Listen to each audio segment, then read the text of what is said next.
Estoy empezando a enamorarme de mi esposa y no sé qué hacer. Cuando mi difunta esposa, el amor de mi vida, falleció hace 4 años tras el nacimiento de nuestro segundo hijo, mi mundo se rompió en 1.000.000 de silenciosas piezas grises. No fue una ruptura limpia, fue un colapso lento, una demolición habitación por habitación. El olor a leche agria, el eco de mi propio agotamiento y el silencio sepulcral que solo se rompía por el llanto de un bebé llenaban cada rincón de la casa. Me sentía como un fantasma habitando un cementerio de recuerdos. Fue en ese abismo de desesperación cuando le propuse a la hermana de un amigo de mi esposa un acuerdo, puramente transaccional. Ella estaba pasando por su propio infierno, huyendo de un pasado violento que la perseguía, y yo simplemente no podía más. El trato era simple, un techo seguro sobre su cabeza, estabilidad legal y financiera, a cambio de ayudarme a no ahogarme entre pañales, biberones y la soledad absoluta. Nos casamos en un registro civil frío, sin flores, sin música, solo por su seguro médico y por mi cordura. Combinamos 2 desesperaciones bajo un mismo techo con la solemnidad de un contrato comercial. El acuerdo estaba grabado en piedra, una línea invisible trazada en el pasillo de nuestra casa. Seríamos una familia ante el mundo, pero nuestros corazones permanecerían en habitaciones separadas, bajo llave. Durante los primeros meses, apenas nos cruzábamos palabras que no fueran logísticas. ¿A qué hora llega el pediatra? ¿Ya comió Leo? Yo me refugiaba en mi dolor como si fuera una manta vieja, convencido de que nunca volvería a sentir el sol. Pero, gradualmente, el silencio gris de la casa empezó a cobrar color de una manera que no pude prever. Ella no solo limpiaba las superficies, transformaba el alma de las habitaciones. De repente, el aroma a pan horneado por la mañana reemplazó el olor rancio de mi negligencia. El sonido de su trabajo a tiempo parcial en la computadora reemplazó el eco de mis propias lágrimas. Las risas de mis hijos, Leo de 6 años y Sam de 4, volvieron a rebotar en las paredes, recuperando esa vitalidad que yo creía perdida para siempre. Lo más impactante fue que ella no intentó borrar a su madre de la memoria de los niños. Al contrario, la mantuvo viva como una presencia dulce. Un día, mientras pasaba por el pasillo, la escuché decirle a Leo mientras miraban un álbum de fotos, ¿sabes? A mamá le encantaba que te rieras así, decía que era el sonido más bonito del mundo. Yo la observaba desde la sombra de la puerta de la cocina, sintiendo una sonrisa tan inmensa que me dolía físicamente, un calor en el pecho que se sentía como una traición imperdonable. Me repetía a mí mismo, como un mantra, que todo esto era solo por los niños, que mi corazón estaba enterrado a 2 metros bajo tierra en una caja de madera junto a mi primera esposa. Pero esa mentira, con el paso de los meses, empezaba a sentirse cada vez más delgada, más frágil, más difícil de sostener. El punto de quiebre absoluto llegó una noche de nieve intensa. El estrés del trabajo se había vuelto insoportable y una llamada perdida de la escuela por un pequeño problema de conducta de Leo me habían puesto al límite. Entré a la casa cargado de una frustración que no me pertenecía.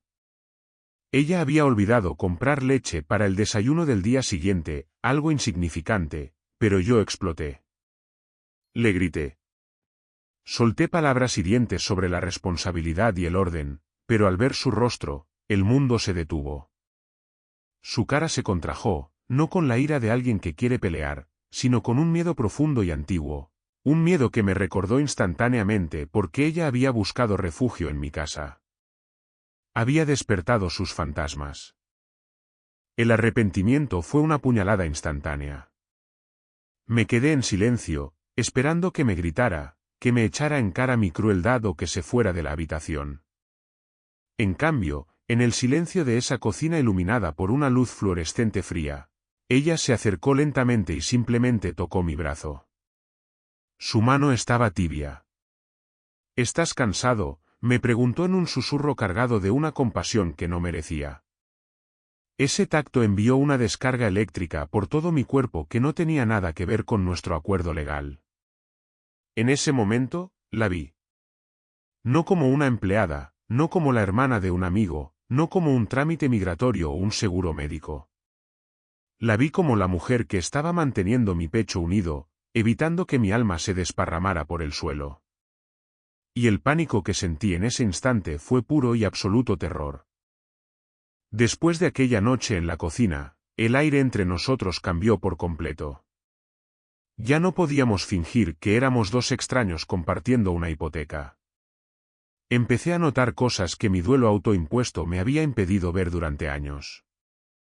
Me descubrí a mí mismo observándola cuando ella no se daba cuenta. Noté la forma exacta en que se mordía el labio inferior cuando se concentraba intensamente en la lectura de un libro. El pequeño lunar que se escondía justo debajo de su oreja izquierda y cómo tarareaba una vieja canción de cuna, casi sin darse cuenta, mientras doblaba la ropa de los niños. Cada uno de esos detalles se convertía en una nueva grieta en la fortaleza que yo había construido, meticulosamente alrededor de mi corazón. Me sentía como un traidor. Cada vez que sentía alegría por algo que ella hacía, miraba hacia el cielo pidiendo perdón a quien ya no estaba. Un día, mientras ella servía un guiso caliente, el vapor llenó la habitación con un olor a hogar que ya no podía atribuir simplemente a la conveniencia o al hambre. Sí, gracias, logré decir con voz ronca, pero lo que mi cerebro gritaba desesperadamente era, me gustas. Estoy aterrorizado de cuánto me gustas. Me sentía como un ladrón de momentos, robando fragmentos de una felicidad que sentía que no me pertenecía, pensando que estaba profanando un recuerdo sagrado con cada latido nuevo que ella provocaba en mi pecho. La frágil calma que habíamos construido se rompió violentamente cuando su pasado llamó a la puerta.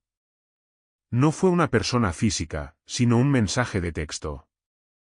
Ella había dejado su teléfono en el mostrador de la cocina mientras bañaba a Sam. Escuché el zumbido de la notificación. No suelo ser de los que espían, pero vi el nombre en la pantalla. Era él. Su ex. El mensaje decía, sé dónde vives ahora. No creas que te has librado.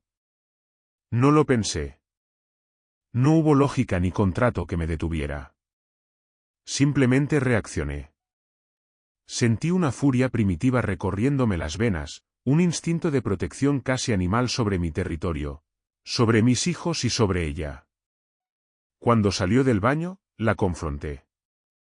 No con acusaciones de haber traído peligro a casa, sino con una preocupación que me quemaba por dentro. ¿Qué es esto?, le pregunté mostrándole el mensaje. Por primera vez desde que la conocía, vi que su fachada de calma se desmoronaba por completo. Sus manos empezaron a temblar de tal manera que tuvo que apoyarse en la mesa. Me contó todo, las amenazas constantes que recibía por redes, el miedo que la despertaba a mitad de la noche, la sensación de ser una presa. Hablamos durante horas, hasta que el café se enfrió y la luna estuvo en lo más alto. Esa noche, la línea entre protector y protegida, entre esposo de papel y hombre de carne y hueso, se borró definitivamente.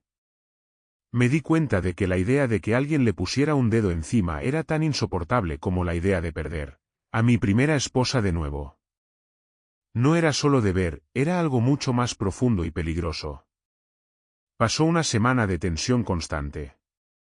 Yo estaba alerta, instalando cámaras, cambiando cerraduras, pero sobre todo, intentando que ella volviera a sentirse segura. Quería devolverle la luz a sus ojos. Un martes, regresé a casa con un ramo de sus flores favoritas, unas sencillas margaritas que recordaba haberla escuchado mencionar una vez de pasada.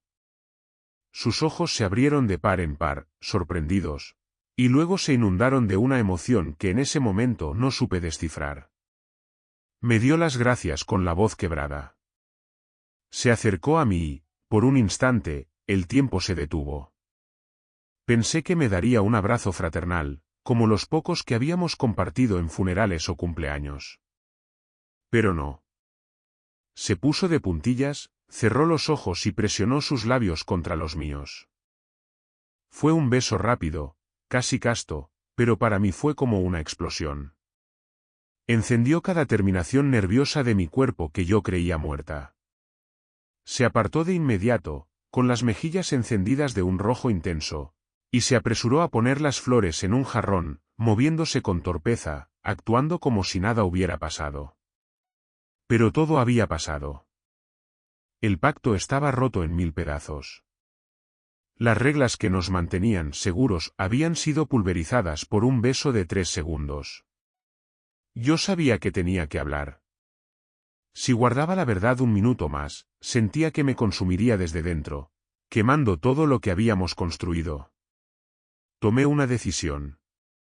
Reservé una mesa en Lucas, un pequeño restaurante italiano escondido en una callejuela que ella me había mencionado que adoraba. Llamé a mi cuñada, la hermana de mi difunta esposa, y le pedí que cuidara a los niños, inventando la excusa de que era nuestro aniversario de contrato y que debíamos discutir temas legales. El viaje en coche hacia el restaurante fue una tortura. El silencio era tan denso que casi se podía tocar. Podía sentir su nerviosismo, como jugaba con el dobladillo de su vestido en el asiento del copiloto. Una vez allí, bajo la luz tenue de las velas, ella pidió una copa de vino, algo muy inusual en ella. La conversación al principio fue penosamente forzada. Hablamos de las notas de Leo en la escuela, del clima, de reparaciones domésticas. Hablamos de cualquier cosa con tal de no mencionar el beso que flotaba sobre la mesa como un fantasma persistente. Cada bocado de pasta me sabía a ceniza. Mi voz interior no dejaba de gritarme: dilo ahora, cobarde. Arruínalo todo o sálvalo todo, pero no te quedes callado. Miré mi reflejo en el cristal de la ventana y apenas pude reconocer al hombre asustado que me miraba de vuelta. Cuando el camarero se llevó los platos, sentí que me quedaba sin tiempo. Respiré hondo, tratando de llenar mis pulmones con el poco oxígeno que parecía quedar en el local. No puedo seguir con esto, solté de repente. El pánico en sus ojos fue inmediato. Estoy seguro de que pensó que le iba a pedir el divorcio o que la iba a echar. Me apresuré a seguir antes de que se levantara. No puedo seguir fingiendo que este acuerdo es solo un negocio. No puedo seguir haciendo listas de compras y calendarios de limpieza mientras lo único que quiero es saber que estás pensando en cada momento. Me he enamorado de ti. Sé que esto no es lo que firmamos, sé que rompí la regla principal. Si quieres irte, si esto te asusta, lo entenderé perfectamente. Te ayudaré a instalarte en otro lugar, pagaré tus estudios, te daré lo que necesites, pero no podía seguir mirándote a la cara y ocultarte que te amo. El silencio que siguió a mis palabras fue, sin exagerar, el momento más largo de mi vida. Podía escuchar el tic-tac de un reloj en la pared y el murmullo lejano de otros comensales. Entonces, vi una sola lágrima rodar por su mejilla. Una pequeña y temblorosa sonrisa, llena de alivio, apareció en sus labios. ¿Cuánto tiempo más ibas a tardar en decirlo?, susurró con la voz rota por la emoción. Resulta que ella llevaba meses sintiendo lo mismo, librando la misma batalla interna contra la culpa y el miedo al rechazo. El viaje de regreso a casa fue en un silencio completamente distinto. Ya no era pesado, sino que estaba cargado de promesas, de una paz que no recordaba haber sentido jamás. A mitad de camino, sin decir una sola palabra, extendí mi mano sobre la consola central del coche. Ella no dudó ni un segundo en entrelazar sus dedos con los míos. Ese contacto físico se sintió, por primera vez, no como una transgresión hacia mi pasado, sino como un destino inevitable hacia mi futuro. Al llegar a casa, después de subir a ver a los niños y asegurarnos de que dormían profundamente, nos quedamos de pie en la sala de estar, a oscuras, solo iluminados por la luz de la calle que entraba por la ventana. La fotografía de mi difunta esposa seguía allí, en el estante de la chimenea.